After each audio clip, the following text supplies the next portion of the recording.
All right, folks, I'll cut the music now. How you doing tonight? Jeff Colson, junior hockey advisor, and boom, music goes now. There we go. I guess not.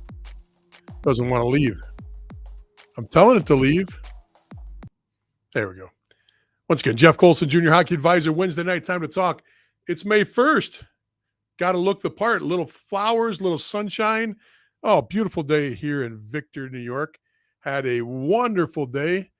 Probably tell by all the sun, all the burn. You know what? You got to remember when you start losing your hair on top, you have to remember not to always wear a hat. I don't ever want to look like a PGA golfer when I take my hat off and like the scalp from here up is white and then just a tan down below. I think that's a silly, silly look. You think that once in a while those guys would take a hat off, just lather up the head with some PF55 or something, whatever you call that stuff. Anyway, tonight, what do we got to talk about? We're going to talk about how to do it yourself, be an advisor. No Bloomer tonight. Bloomer's still at the rink. He's not going to get out for a while. He's got parents, pitchforks and torches, parents at the door pounding to get at him. So he'll be at the rink for a while with player review night. So that's always a fun time, as many of you already know that. So tonight it'll be me by myself. We'll talk about advisors and how you can do it yourself as soon as we get back. That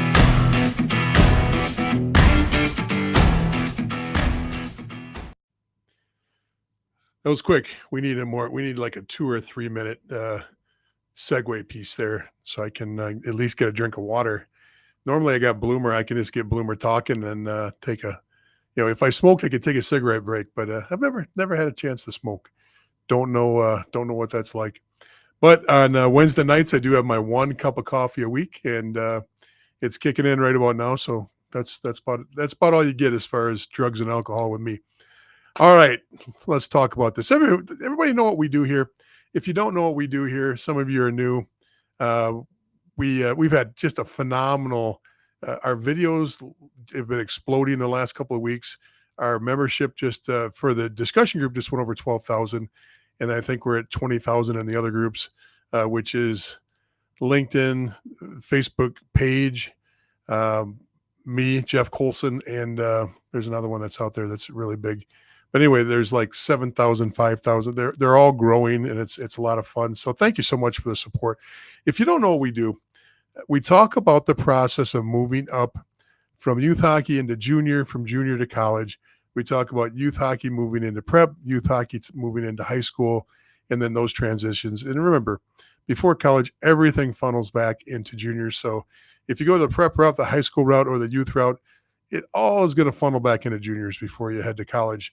And so it's good to know, and it's good to know how the process works. So we try to educate people on how things work, why things happen, and where to get good information. So I've been checking out a lot of different information out there. There's some good information out there right now to grab. YouTube, Facebook pages. Just be careful.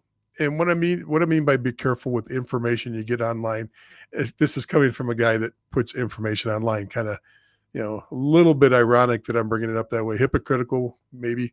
At least you know my agenda. My agenda is to put out educational information.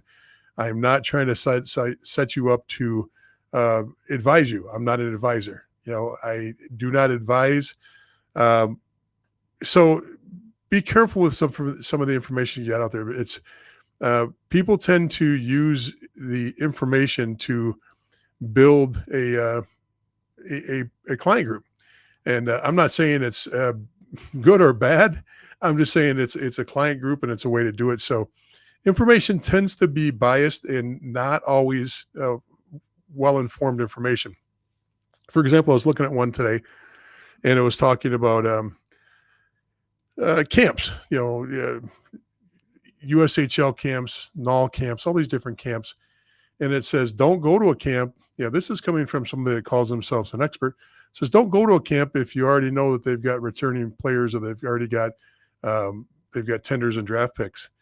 And I'm like, every single year, almost every USH, My kids were drafted in the USHL and ended up playing in other leagues. They played in the Null.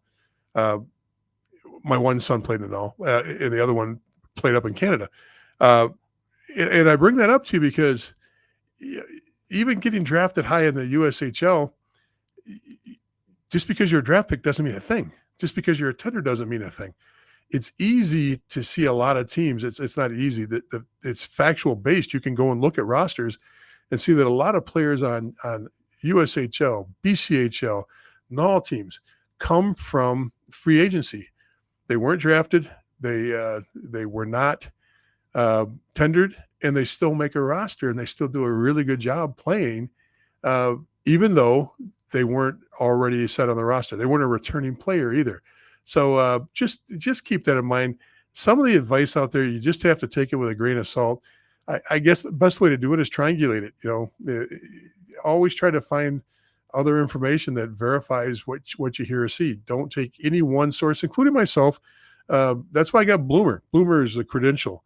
He always gives you the other side of things, so you can kind of always get our picture straight. But the bias with me is, I work inside the Null. I think most of you know that, and so I just want to make sure that I clarify that and make sure you all understand that. So, all right, we got to say hi to a couple people, then we'll get rolling on this. Let's see what's coming in here. Haven't seen Matt around in a while. Good to see Matt in here. Always with Frank. Frank is one of our diehards. Off topic with the introduction of another Null team, Elmira. How do the new teams get to pick their players? Okay, this is a great one. I'll address that. Let me say hi. What other one that's coming up? Well, let's do that right now, Frank. Then we'll get to our top. We'll get two more. I see another comment I want to get to, and then we'll get to our topic of the night. It's very strange. I'm sure they might change this. I don't know if there's time to change this. Usually first of all three of those teams that are coming in, they're going to put when the draft comes in, they put those teams up top. Okay, so they get the first three picks. I'm not sure what order they go in. Maybe the order is when they signed up for coming on board in the Null. So that's the first thing. They'll go through the draft. Since the tender process is virtually done, if it isn't the deadline hasn't passed already. I know the Null NA3HL tender dates. I'd have to look. I don't have that in front of me right now, but there's very, very little time left in the tender process. I'm sure they could reach out for some tenders. In the past, people we've seen before, this is right around the time of COVID, where they got to actually pick off of other rosters and pick up a player and build. And I think that was when some of the teams came into the South and maybe one in the East. So this late, I really don't know how they're going to handle it. They will get to go through the draft. Rochester went through the draft last year. I thought they were named a little bit earlier in this. I thought people knew who they were. These last few teams have just kind of popped out of nowhere. And I can't say we're completely surprised, but this one was a surprise for most. And, I think they'll come up with some other strategy too. Protected players, you might have to put up a name or two off your protected list that teams can actually pick from. That might happen. I don't know. It has happened in the past. So that's a great question, Frank. And for those that don't know, what Frank's talking about is the North American Hockey League just announced that the Elmira Aviators, as a pilot, maybe I should get involved with that team. Maybe that could be fun. I could aviate in. I could fly in for home games, and man, that'd be fun. That's less than an hour flight from me. They got a nice airport there too, and they got a nice little snack area and rest area, and they've got a couch you can sleep on. So I could actually sleep overnight there on the couch at no cost when they have to get a hotel. Just have to fly the airplane in. Frank, you just opened up doors for me here. Maybe I got to put a resume together. So I don't know, Frank. That's all I got for you on that one. So I hope that I can get an answer for you. And if I find anything out, of course, I'll post it. If they come up with some rules, as long as it's not stuff that's confidential, I'll gladly post it on the discussion group so everybody can see. Maybe I'll put a video together. Okay, let's take a couple of these and then we'll jump into our topic. What website do you recommend to put profiles on Secondly, what is key information to be on profiles? Well, see, now this is interesting because there's a lot of people that work in the profile industry that are part of our group, and so they're not allowed to solicit, but they're allowed to comment. So I'm hoping that maybe some of those people are on tonight. Uh, After last week, we had just this unbelievable audience. We're not as big tonight, so maybe we don't have as many. However, um, if you're looking at the USHL and NAL levels, very few of the people that are in those, the coaches, the general managers, uh, they don't use those sites. They use Elite Prospects or they use RinkNet on the backside to actually get all their information. So on the backside, that means that we're all, if you're in the industry, you got the ability to jump on a site that the league provides. Some teams, college teams, they provide it to themselves. But at NHL, pro leagues, D1 colleges, top junior programs, I think even a lot of the tier threes use it too. And that allows you to get on and keep notes, track all your scheduling of your staff, meaning where all your scouts are at, and compile information on players. Very similar to Elite Prospects, if Elite Prospects allow the user to build their own information around it too. So Elite Prospects is always the first place to go. You don't build that out; they build it out for you. So the question you have about where do you go? I mean, if you feel compelled, usually what you get there is you get teams that don't have travel budgets and teams that that use an avenue that is. I'm just going to say it. I might irritate some people. It's the lazy way out for coaches. Okay. That's the best way to put it. If you're going to one of those other sites, you're not really putting an effort into it, in my opinion. That's just an opinion, and that's the way I see things. It doesn't mean those sites aren't good, but most of those other sites are built for baseball, football, basketball, women's sports, softball, volleyball, and they also do hockey. And very few of them have a deep understanding of how the advisor world works. Now, there's a couple people in there that I have some respect for, but it's very thin on that side. So that's probably not the answer you're looking for, but that's the best I can tell you. Elite Prospects, as long as your information is good there, that's where you go. Now, the other site, people can search for you in different ways if they're looking for players. I know some ACHA teams use it. College Club uses it. And I don't blame them because they don't have a budget. A lot of the programs don't have a budget. So they're looking for players that are eager to play. But if you're looking to get your name out there, there's other ways. Grab some of our other videos. There's tons of ways to get your name out there. I'm not sure that's the most productive way to get your name out there. But that's another video, another time. But yeah, we got 300 videos to jump on, and we talk about it in 71% of them, we bring that topic up. So if you believe that math, I've got some land for you too, but we do talk about it quite a bit. So, all right, let's keep going here real quick. Jim says, great show. Appreciate it, Jim. We're coming on and Pace. Okay, I'm not even going to try to say whatever that is. Hello to you too. Let's see. Great show. Always watching from Stony Plain, Alberta. Stony Plain. I can't place it. Tell me where it's at, and maybe I've been in the area. But if it's Stony Plain, I'm assuming that's going to be on the eastern side of the province. I'm guessing because the western side is all mountains. So let me know where Stony Plain is, so I don't stay up tonight worrying about where Stony Plain is at. Is pre-draft showcase a good option for exposure? Yes, it is.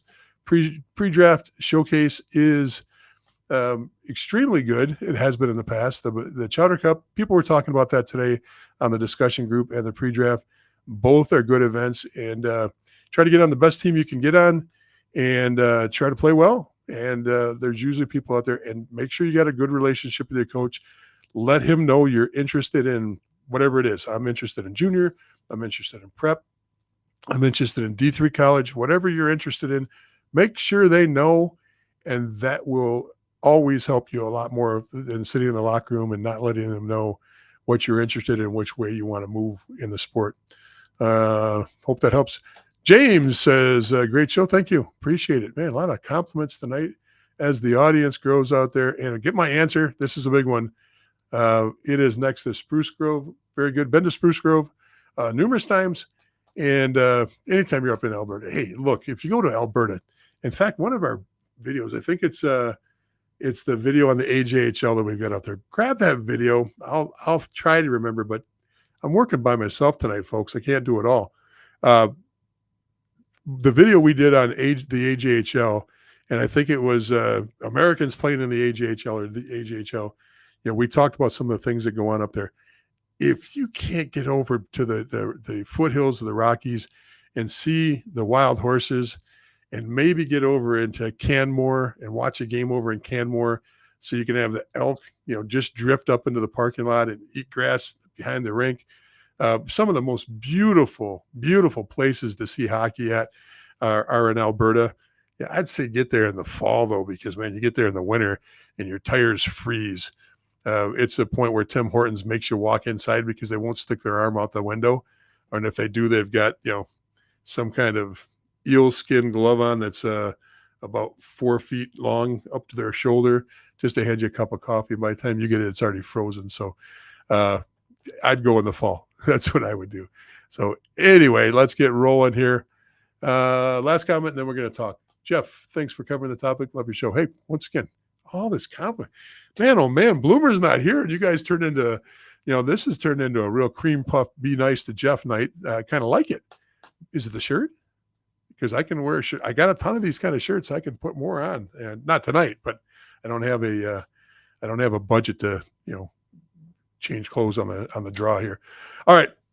So we're talking about do it yourself and what you need to know to do it yourself if you want to not hire an advisor. Now, this is where it gets tough. If you think that advisors aren't worth it, when I put a list of things together that you kind of have to do if you're going to do it on your own.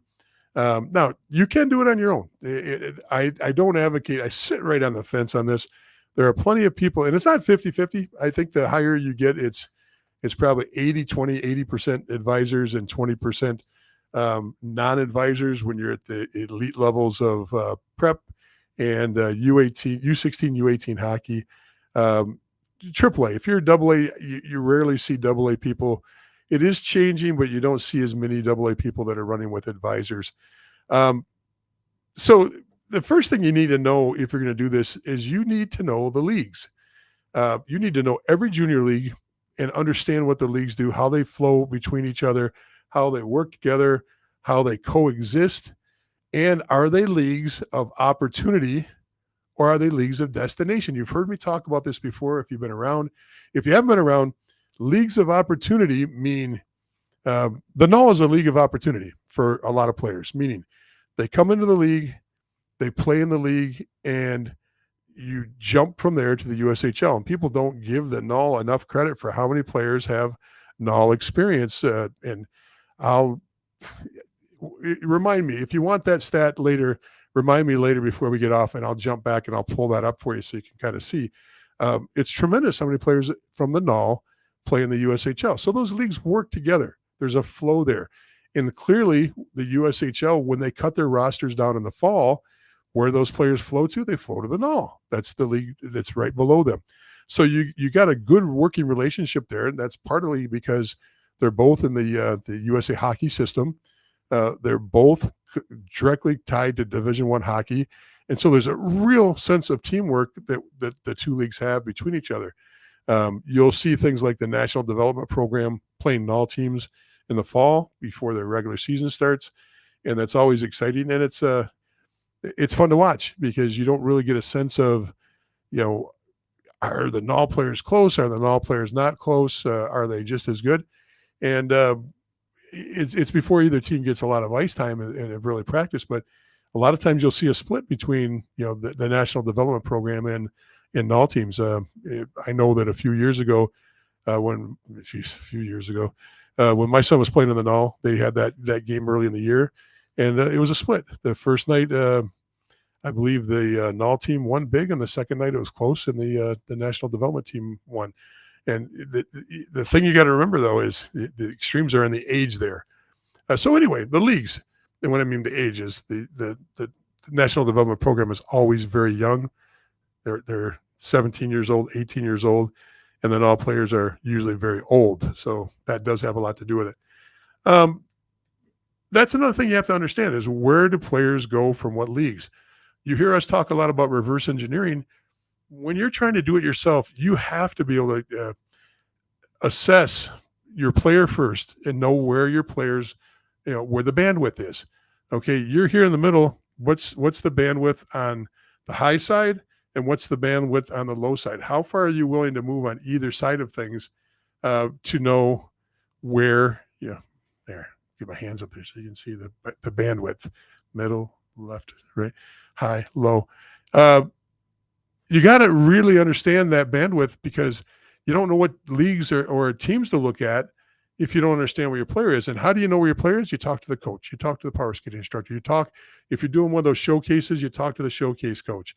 You talk, if you've had a NHL coach or a junior coach around at all, you ask them. You kind of get an idea where people see you're at. And most people give you a very honest and frank answer. And that's what you want. You want brutal honesty instead of the pipe dream. Well, you might be able to play in that league. Well, you want to know, like, hey, he really has a shot of playing in this league or that league. That's where you want to be at that.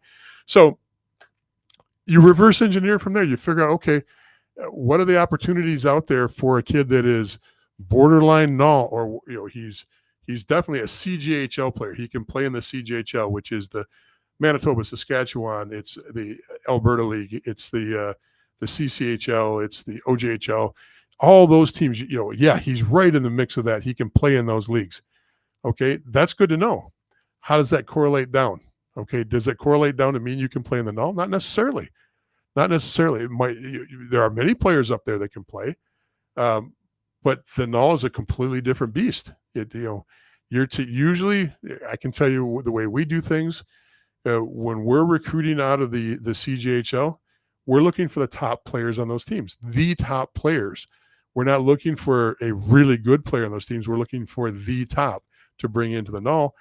And sometimes, maybe 1 out of 4 times, that translates to them being one of the top in the null. The other 3/4 of the time, it means they can play in the null, but they're not on the top. They're somewhere in the middle. And that's perfectly fine. You don't usually see a top player from a CJHL team dropping down and being a bottom 4th in the null. I know I'm kind of scattering, but the biggest thing is know where your bandwidth is, and know all the leagues, and know what leagues you're actually looking at, and narrow it down. So if I'm a middle of the road player, let me start this over. I'm coming from a U18 team in the Midwest somewhere, and I first year U18 player, playing AAA, playing elite, doing good. I'm not doing great, but I'm doing good. I'm a top 5 forward on the team. You can start limiting your options really quick and kind of getting a bandwidth built. Is a middle of the road top 5 player a null player? Outside shot. And if you got somebody that's got eyes on you a little bit more, maybe that your odds increase. Maybe if you've done some main camps and you've done very well and they've just been waiting for you to get older, maybe your odds increase. But top 5 forward on a team, it really depends. But most of top 5 on the very best team is probably going to play in the null on the very best team.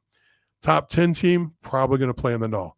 You start moving down the list and you get further down to the average or below average level of player at the U18 elite level, they're probably not null worthy players. But that doesn't mean they can't play in the CJHL, doesn't mean they can't play in the EHL, they can't play in the NCDC. All those doors are still open, and that's where the reality comes in. You as a parent, if you're going to try to DIY this, which I only learned this year what DIY meant, do it yourself. I didn't know that people said that. Now I'm using it all the time because, I work on the house sometimes, and I want to let people know that I DIY'd my house instead of just fixed it or remodeled it. Got a DIY. Anyway, if you're going to DIY this stuff, the biggest thing is to make sure that you you're not acting as a hockey dad or a hockey mom, that you're pragmatic and you've actually taken honest advice on where your player fits. So you can attack the areas that. Now, this is just like anything else. If you're in sales and you work in sales and you're working in cold calling, sometimes you work the high end market and you look for the whale. You're trying to hit the big, the home run. But most of the time you're in the middle, and sometimes you're a little bit below the middle as far as where you're attacking to get customers. And it's no different here when you're looking at leagues. If you're looking to get your player in a league, you're going to spend a little bit of time trying to get into the null. But, I mean, hold that thought, Jeff, hold that thought. You're jumping around a little bit. The second part of it is you're going to spend most of your time in the other leagues. Maybe it's the CJHL, the NCDC, EJ, NA3HL, USPHL. And you can be careful. Let's say you do a really good job and you go into main camp and you do a really good job at the null level, and you're a marginal null player. Okay, you go to main camp, maybe you get cut there, and that hurts. The second thing is you could jump into the null, make it into August, go through the last week of August, go into September, and maybe even get a game or two. And then when the roster gets trimmed to 23, you're on the outside. You're on the outside looking in. You're looking for a team. Now, you could say, well, yeah, I made it to the null and I played a game, but if you're in Arizona or New Mexico, I should say, or you're in Omaha, you're in Minnesota and you're an East Coast kid, that can rock you a little bit and not actually help you, but it hurts you on just trying to get your feet again, find another team and be able to pursue it. Because what do you do when you get trimmed? We've covered that too, and we'll cover that again.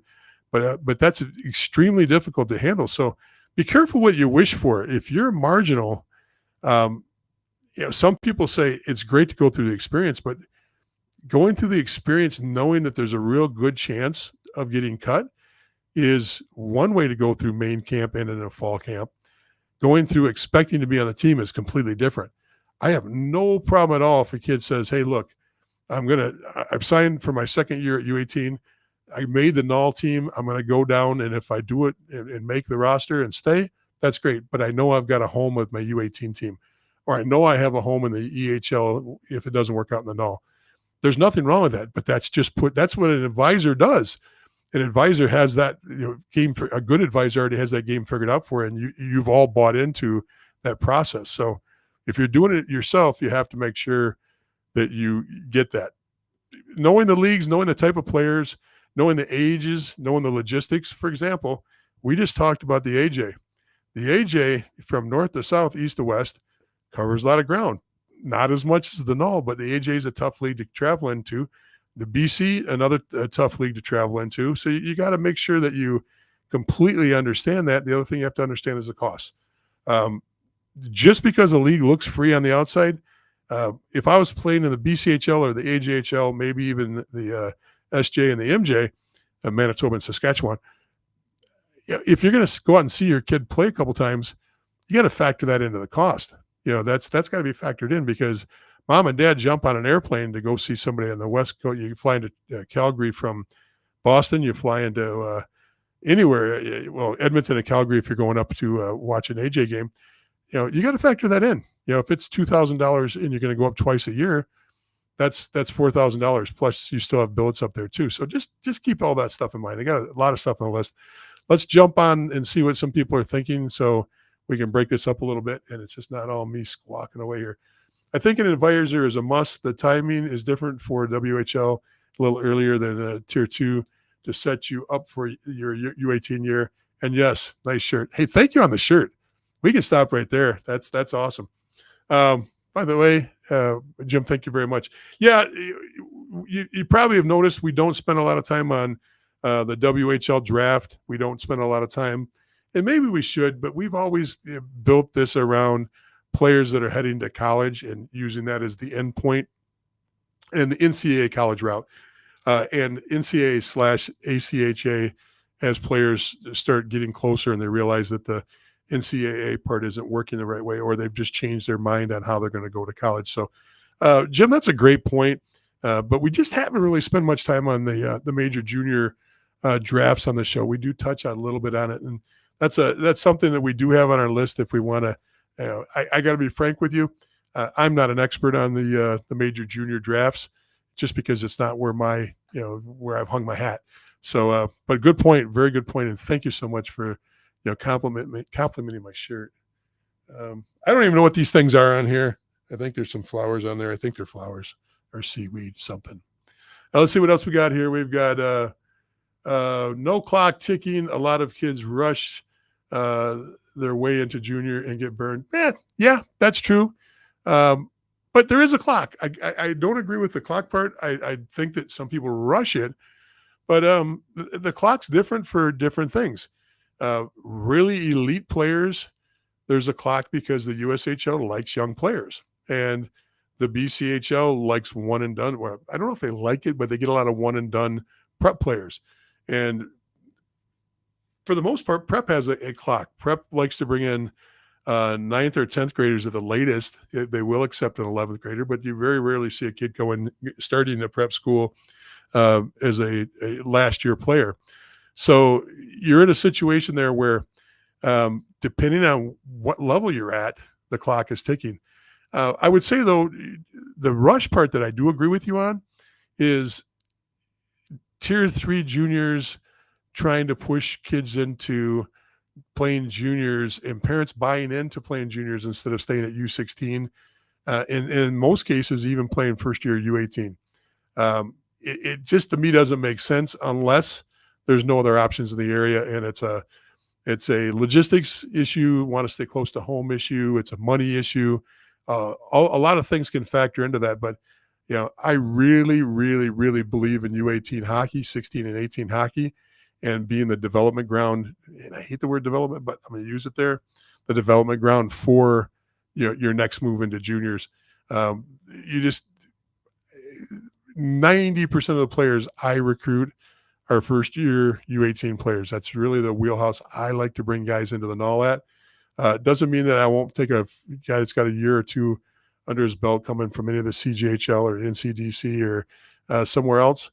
But that's the wheelhouse. That's where you're going to see a lot of our drafts come from, because that's where we spend a lot of our time at. So I agree with you. The marathon or sprint. This comment just came in. James, thanks for the comment, and I'm glad that you also that was your point. I'm glad that we agreed on that. Now, the thing about the marathon, not a sprint, is I would only say it should be a marathon for the player and a sprint for the parents. The faster you get up to speed, if you're going to do it this yourself, it should be a major sprint for parents. You should be taking all the time in the world to learn the leagues, all the time in the world to try to find out where opportunities are at and how to move forward. I just got started on the list of things because the next thing I'm going to say is, hey, look, if you really are trying to get your player to the next level, this is a meet and greet opportunity. This is every time where a junior coach is available to speak, where there's a conference or a clinic or a chance to throw your hand out and say, hey, how you doing? If there's ever a chance to sit down and have a cup of coffee, go to one of their seminars, do a skate with a junior team or a college team so you get a chance to know people. Getting to know a half a dozen to a dozen coaches at the junior and college level, and first of all, it's a great marketing tool for your kid. But as a parent, if you're going to do the DIY thing, that's the time to just be able to just suck up information left and right. What they like, what they're looking for, how they get their players, when they get their players, who they're going to be looking at, where they draw from, what leagues. All those things happen. And you don't have to go out and build a list of 60 to 80 coaches. But boy, oh boy, you can go to a 3-day clinic. I can tell you right now, just in the area that I'm in, almost every D1 program has some kind of summer coaches clinic or player skate. Now, remember, D1 programs love to run skates, basically a showcase or a camp. They love to bring kids in, but they don't advertise them heavily because they want to invite you or you to reach out to them at the right level. What they don't want is a lot of house kids coming to a camp where they've got 4 or 5 quality recruits at, because that will not help in their recruiting process. So, but you reach out. I remember my son going to the Air Force camp, and going to the camp, meeting the coaches. I got a chance to meet the coaches, tour the facilities, see everything, and it actually turned into a commit for our son from there a few weeks later, a few weeks later. And I say that because that's a backdoor way in. Go to the camps, meet those coaches. If you're at the level where you think you can play at those areas, and if you're not a D1 prospect, you can do the same thing at D3. A lot of these D3 programs, you go out. There's that big event in Colorado where it's a showcase, but they bring in just a ton of assistant coaches. That's where you get in a line at the concession stand for coffee. You meet the young assistant coaches there. If you're staying at a hotel, you try to stay at the hotel where all the coaches are put up at. Go down to the lobby, meet them, buy them a beer, talk a little bit. Be careful how many beers you buy them because they got to work the next day and they're working with your kids, so don't go too far on that. But that's the know your coaches part. We talked about knowing the regions. That's important to know. Who's big in what area. Who recruits hard in what areas. And when I say regions, always think of it this way: East Coast is Boston and area. New York is its own area. Detroit is a hub, but you can include the Ohio area in that. You can include Indiana and all of Michigan in that. And then you've got your West hubs, and you got all the way up to LA now. So just know your regions, who recruits in the areas. That's things you got to know if you're going to do this yourself. The other thing is to understand how U.S. and Canadian hockey players work, how you can transfer across the border and play in Canada, what happens when you play up there and you want to come back. This is all up to you. This is normally what an advisor does, and how this is where they become very valuable. Is if you're going to play up in the Canadian leagues, just so you know all the rules. Now, a team will help you if you make a deal with a team and you're going to play up in the CCHL. 90% of the teams and the coaches and the managers and owners know how to move an American player up and do it right. And they also know how to get an American kid back to the States once they're done playing, either for that year or if God forbid you get cut. So just know that. The other thing too is, before you jump into leagues at 16s or 18s or whatever, take the time to learn about the league, the team, and the coach. Know where that team usually fits in the league. Know where that league fits as far as the players. You watch me do this. Tell me in the comments if you want me to do this again. But and I can show you again if we need to. That league, you can tell how many players just by going into elite prospects, especially if you have elite prospects where you're paying the $9 or $10 a month for the service, for the upgraded service. You got a search filter on there. You can take in whatever higher level league you're going to. Let's say you want to get into the NAL. You want to get into the USHL. Okay, go to the USHL, type in the league you're thinking of. I'm thinking about playing Tier 1 Elite. I'm thinking about playing Beast. I'm thinking about playing AYHL. I'm thinking about playing at Shattuck. You can pump anything in there, and then you can search and see how many players came from that league or that specific team. Now, what you can't do on elite prospects is you can't search. You can look at a team or look at a player and see what coaches he played for, but they don't have a search filter to show you what coaches put players up to the next level yet. And I've pushed them several times on that, but you can still build that information yourself. And that's a success rate. You want to know you're in the right place. And that's also what a good advisor does. He knows, for the most part, statistically, what teams move players to where you want to be. So that comes down to hiring an advisor. I want to make sure I make this point. If you do hire an advisor, and you've heard me talk about this a ton over the years, if you're going to hire an advisor, one thing you want to make sure is you get an advisor that works in the belly of the beast that you want to play at. Here's what happens with a lot of advisors. Young advisors, those guys that are the 23 to 28, 29, they come and go. That's the whirlwind advisors. If a guy's young, they usually go at it hard for a year or two and they realize that it's a hard job.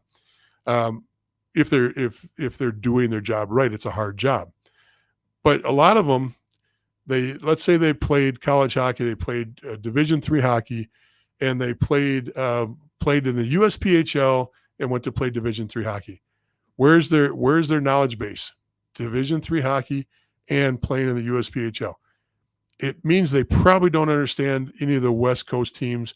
Now, they can build that experience, but usually it's by the time they're 30, 35 that they've had a chance to have kids come through that ended up in the AJHL, the BCHL, that have played, up in Manitoba. They've played in Quebec, where they understand how everything works. And that's why, it's so important to understand the background of your advisor and the output he has if you decide to hire an advisor. And part of this is easy. You can go to Elite Prospects. Let's roll over to Elite Prospects for this one here, because I think we can all learn something here. Let me pull up the screen and we'll jump on this, because I think we can learn something here. And you should have the Anthony Norneen screen up, which is always what mine comes up at. So if we jump in here, and what we were going to look at, holy smokes, I already lost my train of thought because I'm reading. This is why when Bloomer's here, it's so much easier. We're looking at advisors. So if you look at this screen right here, you can go right up to Agent Portal. Now, once again, I'm in the premium service. I'm not sure if the non-premium has this, but I don't know if you can see right there in the middle. I'm flashing it on and off. That's the Agent Portal. Bingo, I hit the Agent Portal. Now, I don't want to call anybody out because I just don't want to. So I'll pick on somebody that I know is a big group that's not going to, get called out on this. I can go right here to Boston Management Group. That's Boston Management Group. If you see the icon there, it looks like Bobby Orr. That's because it is Bobby Orr. Okay. Now, I thought it was. Isn't Boston Management Group Bobby Orr's group? I forget now. Anyway, now I can look at the most viewed clients, where they're at, D1, D3, null, D1. That's the most viewed players. Now you get down here, you get all their current client base alphabetically. So now these are the players over here. This is the year they were born. So OTs, O2s, O3s, O5s, O7s, they're all over the place. They've got kids in prep schools. They've got D1. They got prep. They've got high-end players, University of Michigan, and prep school. A lot of prep. That's good. Some OJ. And I'm only using this because that's how easy it is to kind of get a sense of where an advisor is. Do I go to an advisor page to get my information and read what their propaganda is? No, I don't. I don't read propaganda. You can go to their webpage and look at it and get a sense of what they do, find out their contact information and all that. But no, you don't want to use that for your guide on that. If you want to use a better sense, use that and then call them out on things. Hey, tell me about where your players are at, because you can see right there, that was high-end players playing prep all the way up to the University of Michigan. It doesn't get any higher than that. That's a top 4 team perennially. Wasn't when I was there, but now it's really good. It's really good. So anyway, let's get to a couple questions and we'll get through the rest of this list here. Jasmine, the depth of the West Coast is quite a bit different than the Midwest and East Coast. Do you recommend trying first-year U18 back east if possible? Well, there's a lot of advantages if you can, if you're mature enough to play on the East Coast. You do see a ton of players usually out of the Detroit market. And the reason I say Detroit specifically is because think of the Tier 1 hockey that's in there. You've got Honeybake, Little Caesars, you've got Bell Tire, you've got Oakland Junior Grizzlies, you've got CompuWare. There's 5, and I know I'm missing 2 or 3 just because I can't think about them all at the same time.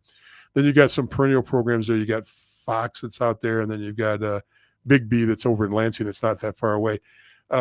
And they're not all playing in the same league, so you get different flavors of things. And my only caution to you there is, first of all, yes, a lot of people do move to the East Coast to play and play U18. This is the time of year to start those conversations with coaches. And if it's before the tryout, very simple thing to do. I know nationals are over. For the most part, boy, that's a statement that I don't usually get right, but I think I got it right this time. Um, Pre-nationals, if you ever want to talk to coaches, all you got to do is say, when are your tryout dates? You don't have to put them in a bad spot about recruiting. Just say, when are your tryout dates? What do you think about players from outside? Can you give me an idea of what you think about? Don't put them in a spot where they need to question you. You ask questions, let them answer questions. But yeah, this is absolutely the time of year to be talking about that. And yes, we know that West Coast hockey is the most expensive hockey probably on the planet. The travel alone and the cost of rinks is just outrageous.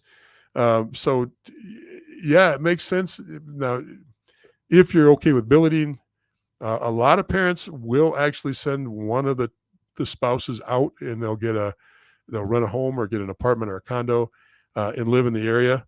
There's whole families that will move up and move out from the West Coast and move to the Michigan area. And I'm using the Michigan area because there's just a plethora of teams. That's where it happens the most. Doesn't mean it doesn't happen in Boston or St. Louis or Chicago. It just happens a lot in Detroit. In that way, you can look at rosters right away and see the influence of out of state teams. But remember, a lot of people will put Detroit down as their hometown because they'll move there and actually have a Detroit address. Hopefully that helps, because the reason why they do that too is a lot of the teams in the Detroit area, they have a limited amount of players that their organization allow them to bring in. So since the number is limited to like 2 or 3, what they'll do is they'll move in, get a Detroit address, and then they don't hit that number. They don't go against that number of out-of-state kids. So hopefully that helps a little bit. Yeah, but the maturity level, living with another family, the affordability, all those things have to factor in. Does the team video games so you can see games? I'd be asking all those questions if I were about to do that. So hopefully that helps a little bit. Let's see what else we got on there. And thank you so much for that. That was a very good question. Right after that, Nick comes on, and Nick says, admittedly a random question, but your mention of U.S. kids crossing the border to play in Canada sparked the thought. How common is it for younger players, U14 to U18, to make the move to Europe to play junior leagues, boarding schools? Does dual EU citizenship create any advantages? Yes, it does. If you're an American or a Canadian moving over with a dual passport, you were already an American or Canadian. That doesn't help as much. If you're a European that's grown up over there and you're still over there and you're getting recruited to play over here, absolutely having dual citizenship makes a huge difference. It's opening up. I only know of a few Americans that have had good experiences there, but there is, you'll have to go back in the archives, but I'll post it. Let me just remember. There is a friend of our program that does a Swedish junior hockey broadcast just on moving over to Sweden and playing in Sweden in the junior leagues. And I'll make sure that information gets up. If he's on tonight, I'll ask him right now, can you post that information right on the comments? He listens frequently. So, but he does a podcast dealing just with that. So I'll make sure that gets posted. I put myself a note, and as long as I don't get hit by a bus going upstairs to the rest of the house before the night's over, I'll post that. So hopefully that helps a little bit. Jim, let's see what you got here. On the league's website under commitments, it will have every team commitments and where. Be careful with that, Jim. Be careful. If I'm going to look at commitments, that remember, here's the NCDC during the pandemic picked up players from prep teams because the prep teams shut down, and the NCDC went down and did a bubble, and I think Fort Lauderdale or maybe it was in Tampa Bay. I can't remember exactly where they did, but they did a bubble. They all lived at a resort and they played games. Their league continued, which was kind of cool. And they were able to play it throughout, or play the majority of it. But some of the prep kids that were high-end prep kids, because their prep school was closed and they didn't have a team to play for, jumped into the NCDC for 5 or 10 games. So the NCDC listed them when they got drafted. They listed them when they made it to the NHL as players that came through the NCDC. They played 1 to 10 games. Some of them literally played 1 game, and they try to take credit for it. So I never trust a website in any league, including the league I work in. The website only gives you limited information on their commitments because there is no standard on that. They all embellish. If you played 1 game in the Null and then you're on the NHL Stanley Cup team, the Null's going to say, look at our Stanley Cup champion player that played 1 game for us. Maybe he's a goalie that played 1 game or played 1 game before he left for another league, USHL or something else. So just be careful. I'm not saying it's not a site where you can get some information, but I just always question that. The place I always go to get my D1 commitment list is I go straight to College Hockey Inc. College Hockey Inc. gives you that list, and that list is also shared directly onto Elite Prospects. So you can pull up your Elite Prospects if you're looking at a kid or a team and get an idea what their commitments are. Oh, there's a real neat trick on College Hockey Inc., and I will show you that right now. Let me pull it up. Wasn't planning on going here. I still want to get back and finish my list, but we've got interest, and anytime you have interest, you want to take care of it. So let me pull up and put College Hockey Inc. up for everybody. So if I go into College Hockey Inc., and I think you've got that on your screen now, this is the College Hockey Inc. And if I go into NCAA recruiting, I can see on here commitments. It's the 5th one down here, commitments. Boom, I hit commitments on College Hockey Inc. There's my list, okay? And that's my Division I list. Be careful here too, because what the the NCDC is doing now is the NCDC is actually tossing on, I got to get Jim off here so you can see me on there. Hey, there I am. They're tossing on D3 teams. So be careful the last 12 to 18 months. They've been putting a lot of the NCDC teams have been listing their D3 teams, and I'm not sure why D3 commits, and I'm not sure why College Hockey Inc. is allowing that. But this is a great list. If you haven't used this list before, this is where when it's confirmed there's a commitment, it goes on here. You can sort this by, it's already sorted by date. So this is the last kid, Minnesota State right here. This goalie he came out of Minnesota High School. That's not uncommon. He'll go play juniors now somewhere, wherever he's going to play juniors at, and then he'll move on. Just because they committed out of high school, that doesn't mean they're going to play college right out of high school. It doesn't happen. Very, very rarely. Less than 4%, 3%, 4% can make that jump. And that includes prep schools. Now, what's interesting about this is I can look at I can sort this by each college. So now I see it's in alphabetical order: Brown, Clarkson University, whatever the case may be. But what's really interesting about this is if I go to the very bottom of this list, and it just takes a while to scroll down, and I hope I can get there on this computer because the way the screen is set up. There we go. Okay. See this blue bar across the bottom? That's all of your different D1 leagues. So if I go into the Big Ten, and let's say I want to know how, the first one on top, University of Michigan. Let's grab Michigan. I tend to like that school. I wonder why. Now, what's interesting here is I got a projection all the way out to 26, 27 of what they look like. So now I know what their seniors are for each position. They got 2 goalies that are seniors. They're going to be graduating out. So if I'm moving in next year, that's a real good situation. But I also see that 24-25, which is next season, they got 2 freshman goalies coming in. And then I can look at their defensemen and see how they are stratified all the way out to 25-26. And I can look at their forwards and see where there's gaps at. So I can see that their senior class is thin on all of them. That is very, very common in the Big Ten. It's very common at the top schools because I think most of you can answer this. These teams, these top teams, Minnesota, BC, BU, Michigan, they tend to have kids graduate or not graduate to elevate into the NHL after 1 or 2 seasons, possibly 3 seasons. So you'll see a lot of big stacks at freshman and sophomore, but then when you get up to senior, you can see how thin that is. So anyway, that's a great place to go to get information on players and commitments. I hope that helps a little bit. Let's see what else we've got here. Okay, here's a good one. What are the chances of attending an all NCDC combines fruitful for players if they do well? That's a great question. I would say that if you doing well is relative to your age and how you got there.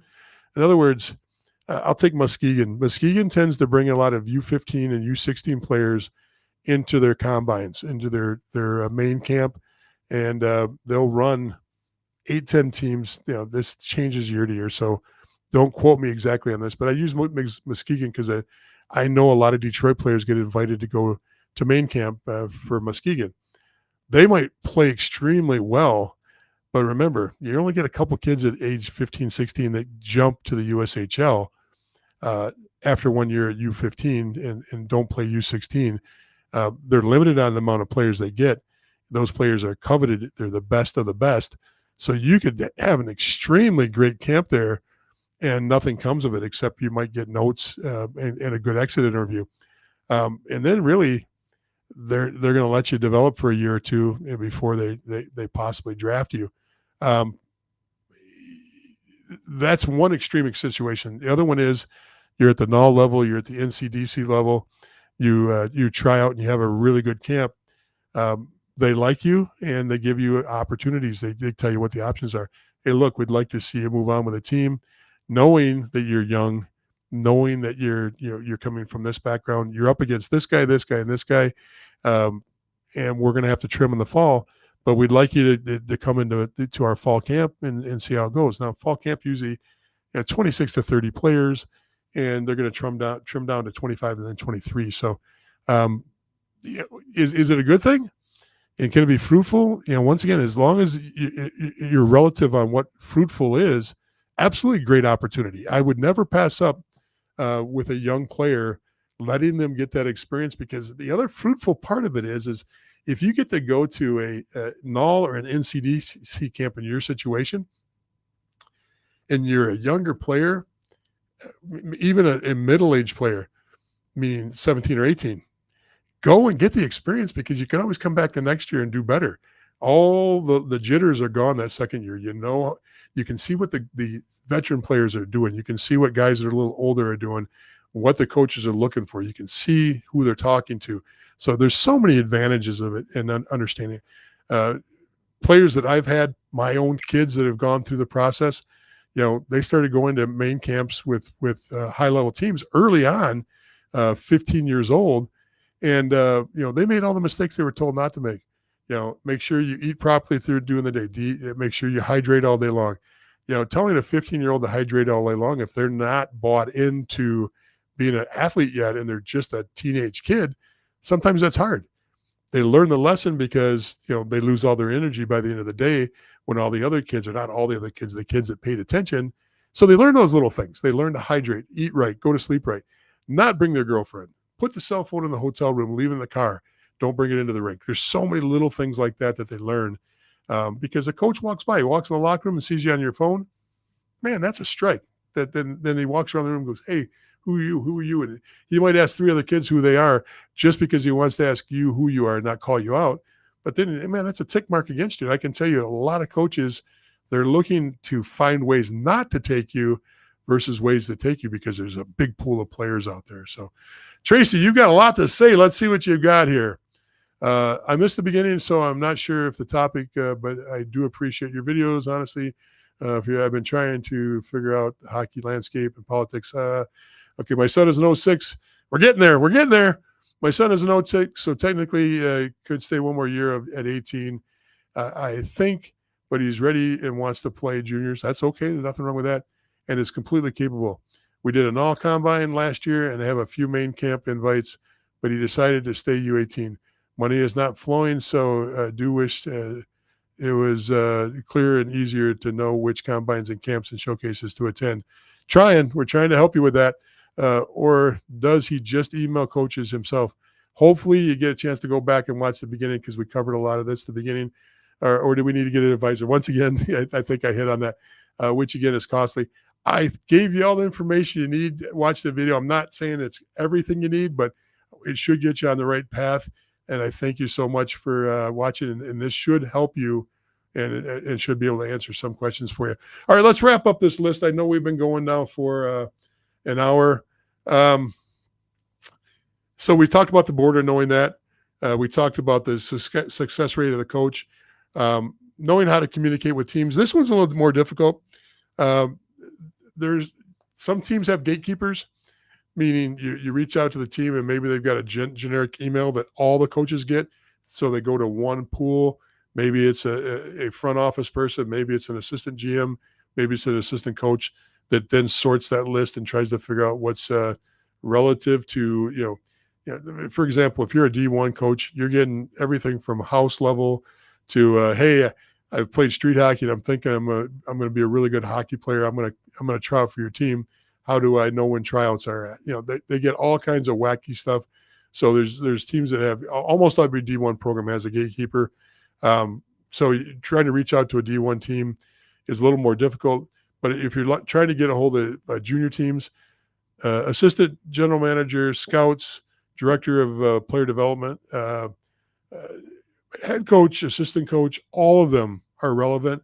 You reach out to all of them, and then you find out who's the one that starts relating to you and talking to you. But you don't just send an email generically to one person on a team. At the junior level, you reach out to anybody you can get an email to. And if there's a phone number, nowadays you can text, but I'm old school. I call. Knowing how to communicate with teams and coaches is extremely important. The other thing is, and we touched on this a little bit, and especially Tracy's comment about knowing the relevant spring and summer showcases, tournaments, main camps. Depending on what league you're at, you got to know all those events. The other things is don't forget the fall, knowing the relevant junior showcases, the in-season showcases. If you're going to do this yourself, know when those events are at, because then, for example, the USHL does a couple big events in the fall. They also bring in U18 teams. Look at the list of what U18 teams have come for the last few years. It's usually regional, so you can get an idea where those teams are coming from. Being on one of those teams is good. The NAL runs a combined NAL event with U18 hockey, and they do that so all of us that are involved with the NAL go to those events. And keep in mind, I've said this, if I've said it once, I've said it 100 times on here. You want to be on the team that gets scouted. Number 55 U18 team playing number 65 in the nation U18 team is going to have a very limited amount of people watching that game. I might watch it as I'm walking from rink 3 to rink 4, and right about now I've got to open the door to get to rink 4. That's about how much time I'm going to spend watching that game, unless, now if you really pay attention to the show, unless you've emailed me. If you've emailed me and you've made a connection, I put you on a list. Every single kid that's at that event that emails me, I'll sit and watch them play a little bit. I'll give them at least 3 or 4 shifts, if not the whole game, because they reached out to me. Now, some I'll put right off the bat, hey, I have a conflict with every one of your games, and I legitimately would have conflicts because I have to be around either our NAL team or I'm actually already slated to watch some other prospects. That's rare, though. I'm going to give them time. That usually is the case all the way up to D1. If you break the ice and get through to a coach or a scout or an assistant coach or a GM, and they're going to be in an event and you emailed them, there's usually a list of players that emailed and a list of the people I already have on my list that I want to watch. And I'm going to spend a little bit of time watching these guys and a lot of time watching these guys. And maybe because you emailed me, you get moved over to this list here so that the rest of the year you're on the list that I'm watching a lot and not just watching once during the year, if that makes sense. That's it. I think I covered everything that I wanted to. If you got any thoughts on any of this and your comments on if you think this is right or wrong, as far as things you need to know if you're going to do this yourself, Hey, if you can afford it and you get a quality advisor, they do all this for you. That's perfectly fine. The only thing you're giving up if you do this yourself is time. Maybe a little humility too, because you have to do a crash course. There is a lot of information here that you need to get up to speed on.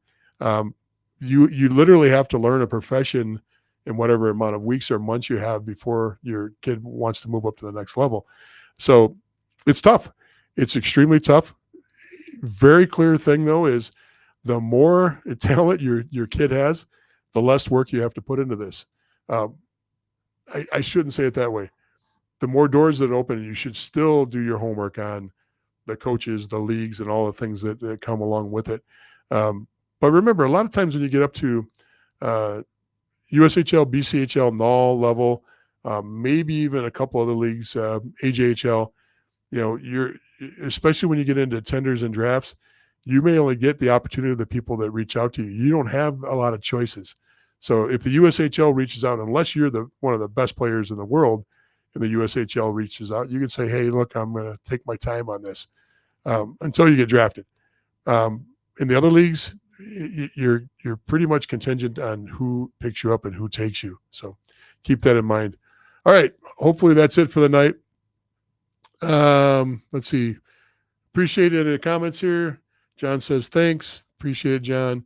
Rob says, great information. Thanks for the time to do this. No problem, Rob. Glad I could help you out too. All right. Have a great night. Remember, folks, if you're not part of our discussion group, jump on the discussion group, the Facebook Junior Hockey Advisor discussion group. It's dynamic. There's a lot of great information there, and you can triangulate it. You can see the left and the right. It's like politics, and then you kind of form your opinion. I jump on limited because I want that. I want you to be able to construct your own thought process on there.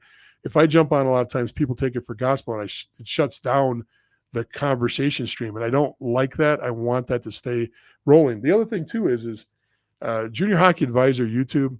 Like and subscribe there. Last week we blew up. I don't know what it was. People wanted to watch that USA Hockey video we talked about last week, and it went nuts. I think we had 1,000 views of a video that was made 4 years ago. Crazy, and we still had all of our this last 7 days, we've had more videos watched than we've had in the whole 4 years that we've been up and running. It just the numbers went through the roof. So thank you so much for watching. Nick, thank you so much. I'll make sure I put up the it's not for Europe, it's for just Sweden, but I'll make sure that podcast gets listed. And there was another thing we talked about at the beginning of the show. Was there something else I told you guys that we would do at the end?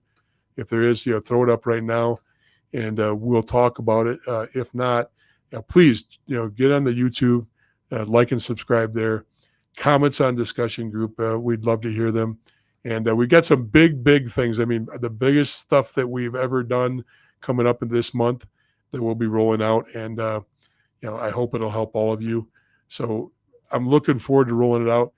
Mike will be back next week. Once again, if he isn't tarred and feathered right now, he might be being carried out of the rink on a split rail, tarred and feathered. Did you know that when you got tarred and feathered, that the tar, I always thought the tar was scalding hot, and it actually wasn't. It was made to actually stick to you and be glommy so they can feather you too.